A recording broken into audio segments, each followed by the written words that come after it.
I regret not leaving my wife for my mistress. I've been married for 5 years to a narcissist. I didn't realize what I was getting into because I never had a serious relationship before her. My parents were also narcissists, so I thought some red flags were normal, and things didn't really escalate until after we married. 2 years in, she cheated on me and said we needed to open the marriage to meet her needs or she'd leave me and go after alimony. I didn't want to lose her, I didn't want to give up a significant amount of my paycheck, and I'm a pushover who hates himself. So I agreed on the condition that she practice safe intimacy. I didn't see anyone for a while since I was busy with work, but she got a few boyfriends and had some one-night stands on top of it. She'd always talk about it in detail when we did have time together. I just emotionally checked out and tried to focus on other things. Then one time when she was staying with her boyfriend for 2 weeks and I had some free time, I visited an intimacy club. I'd never even stepped foot inside of one and had no idea what to expect, except that an attractive woman would pretend to like me if I paid her for it. Part of me wanted to have something to talk about when my wife came home to talk about her intimate experiences, but part of me wanted validation even if it was fake. I paid the entry fee, sat at the bar and got a drink. When I saw literally the most gorgeous girl I'd ever seen walk out. She looked almost AI generated, too perfect to exist. I watched her for a while in the crowd, and on stage, but I felt too nervous to talk to her. Eventually she did come over and greet me. We got to talking and actually had a lot in common. She said she was doing this gig her way through school and invited me for a dance. She brought up that the club offers VIP rooms by time, and since I brought lots of cash to burn, I took her up on that offer. By the end of that hour I was feeling on top of the world. We laughed, talked, joked and even danced together. I never had so much fun with anyone in my life.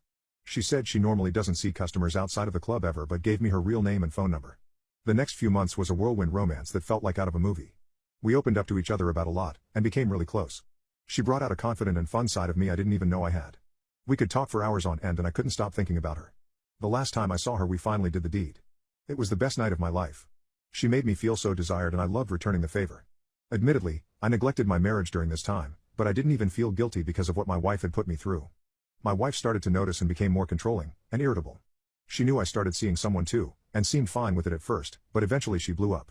She said I had to cut off my girlfriend, and close our marriage or she'd follow through with divorce, or aside. She cut off all her affair partners and started staying home 24/7. She became very paranoid and vigilant of what I was doing. She said my mistress was just a dumb SLT who was going nowhere in life, didn't care about me, was using me for my money, and I was stupid to throw away our marriage for her. My parents also sided with her. Her words kind of got to me and I convinced myself that my girlfriend really was using me and it was just her job, even though when I got her gifts and did things for her and saw her in the club a few times while we were dating, she never asked me to do any of those things. I called my girlfriend and cut things off with her. I was really apologetic about the situation. She was so understanding, more than I deserved, especially since I hadn't been completely open with her about everything at this point, but I could tell she was trying not to cry. I felt really bad, but I went through with doing what I felt needed to be done and tried to focus on my marriage. I also started therapy. It's been another couple of years. I've worked through issues in therapy and my wife's behavior has only gotten more abusive. We weren't able to move past everything and I don't think we ever will. We've only slept together once since then and it was nothing great. I think about my girlfriend every day. I have to think about her every time I rub one out or I can't get off, and adult films doesn't do anything for me anymore. I feel so emotionally and physically frustrated. I realized I love her and I can't believe what I gave up and what could have been. I hate myself for not being honest with her, for investing in my wife who seems to hate me more by the day. I wish I divorced my wife for her. If I divorce my wife now I'm going to have to deal with dating again in my mid-30s, if any other woman can even come close to her anyways. My wife wants to have kids but I keep putting it off because I'll probably end up ending myself soon enough and it wouldn't be fair to my children. I can't even be upset because this is the life I chose for myself and I'll have to just deal with it. Am I the a-hole for not giving my son the same opportunity due to his choices? I'm male 56, have 4 kids together with my wife female 54, we have 3 daughters, Chloe female 32, Wendella female 30, and Emily female 24, and 1 son, Lucas male 26. Me and my wife have since the birth of each one of our kids put in monthly payments in a college fund for them. The amount in the funds was enough to cover all 4 kids' college education. Our kids all choose different paths in life, whether it was their degree, place of education, or what type of school, they all went with something different. When our oldest, Chloe, graduated high school, she talked to us about how she was unsure what she wanted to do with her life and had been thinking about taking a gap year. We talked with her and told her it was her choice, that if that was what she wanted she should do it and not rush into education. She did take 2 years. During these years she worked and in an agreement with me and my wife paid us $250 in rent each month to continue living with us. She still ate our food, we cooked for her, and still bought her necessities. The $250 was put in a savings account that we gave her access to when she and her now husband were beginning to talk about buying a house. Even though the situation was not the same with each kid, they all knew about this and the plan for how the money would be used. Wendella lived with us for 3 years after college, and Emily lived with us during college.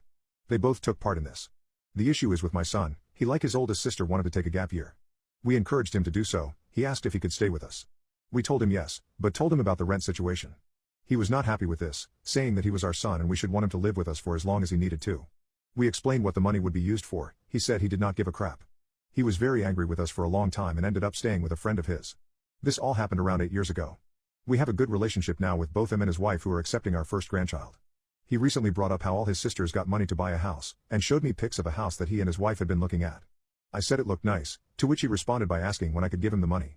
I told him that he made a choice when he was 18 and that he would not receive any money. He said that it was unfair and that he was young and dumb and should not be punished for it. I told him that I did not have that kind of money just to give him. He left the house after arguing a bit more. My wife and his sisters were all on my side. However, his wife and my mom have said that I am in the wrong and I should want my grandbaby to have a place to live and should not punish him for mistakes he made as a young boy. Am I the a-hole for not giving him the money? People don't understand why you're leaving early. I was working for a smallish company, with about 60 employees across several locations. IT support for both hardware, laptops, phones, and software. When I was hired, just under 9 years ago, it was verbally agreed that instead of clocking any callouts as overtime, I would just take the time in lieu. Callouts were always minimal and there were never any issues with me taking the time here and here to make up for it. Any calls in the middle of the night were quickly resolved, and I had no problem getting back to sleep. Appointments in the middle of the day were fine because of the additional hours from whenever. This worked well for almost my entire time there. I also always started early, just depending on when I left the house, got into the office, and got my coffee. Could have been anywhere between 5 and 30 minutes because I would leave the house earlier so as not to wake the family if school was off that day. I didn't care at that point. It never bothered me. They got free time from me, but again I did not care because honestly what else did I have to do? It was a great job until it wasn't. One weekend I was working on some hardware maintenance, cleaning up wiring, Ethernet, plugs, installing a new UPS, that took me the better part of Sunday to complete, 6 to 8 hours.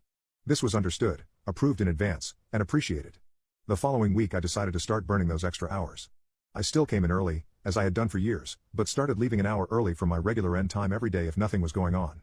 This is important. If something needed to be done, I got it done. I was reachable via email until early evening, and phone pretty much 24/7. This particular week was slow so I had nothing going on. I left an hour early for the first 4 days. On Friday, my boss came to me and gently said, "People notice that you've been leaving early this week. I'd like you to make sure you stay in your office until the scheduled end of the day in case someone needs you." I explained to him that I was burning up blue days and he just reiterated that it looks bad to others. Seriously? You can't tell the others that I work 40 hours a week, just not at the same time as them? Fine. Cue the MC. I immediately submitted 4 hours of overtime for the hours that I didn't take in lieu. I still showed up at the office at whatever time I got there but didn't start any work until 8 a.m. if asked. I would say sure, 8 a.m. start time. If I got called outside of office hours, depending on how long I spent on the issue, I logged it as overtime. The user called me at 7 p.m. to ask a question. I answer him in 30 seconds 1 hour odd. When my boss started to ask how come you're submitting all of this overtime, I responded with a simple some people don't understand or like me taking lieu time, so I need to claim it as overtime since I am at my desk from 8 to 4 because I wasn't available at his beck and call. It ended up costing them more money. 95% of my job could be done from home because of full remote access, but that stupid old school mentality means that people in the office need to see you at your desk all day long. I left the company very shortly after that for a much better paying job with full work from home. Know your worth.